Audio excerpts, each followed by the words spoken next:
কখনো কি ভেবে দেখেছেন বিমান কিভাবে আকাশে উড়ে? এত হাজার টন ওজনের হয়েও আকাশপথে উড়ে যাচ্ছে। কি দিয়ে তৈরি হচ্ছে সেই বিমান? আজকে আমরা জানব সেই বিষয়। বিশ্বের বড় বড় এরোপ্লেন ফ্যাক্টরিগুলো যেন এক একটা ভবিষ্যতের কারখানা। এখানে প্রতিদিন জন্ম নিচ্ছে আকাশজয়ের নতুন নতুন দানব। শুরুটা হয় একটি নকশা থেকে, যেখানে ইঞ্জিনিয়াররা কম্পিউটারে হাজারো হিসেব কষে বিমানের প্রতিটি অংশের পরিকল্পনা তৈরি করেন। তারপর বিশাল হ্যাঙ্গারে তৈরি হয় ফ্রেম বা কাঠামো, যেটি তৈরি হয় হালকা কিন্তু অতি শক্তিশালী অ্যালুমিনিয়াম ও কার্বন ফাইবার দিয়ে। এই অংশগুলো রোবোটিক বাহুর মাধ্যমে মিলিমিটার পরিমাণ নিখুঁতভাবে জোড়া লাগানো হয়। এরপর বসানো হয় ইঞ্জিন, বিমানের হৃদয়, যা একাই টন টন ওজনকে আকাশে তুলে দেয়। তারপর শুরু হয় ইন্টেরিয়র সাজানোর কাজ, সিট বসানো, আলো, জানালা এবং বিভিন্ন সেন্সর স্থাপন।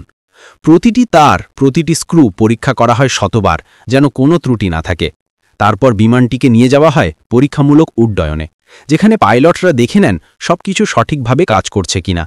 সফল পরীক্ষা শেষে সেটি প্রস্তুত হয় উড়তে, ছুটে যায় মেঘ ছোঁয়া স্বপ্নের পথে।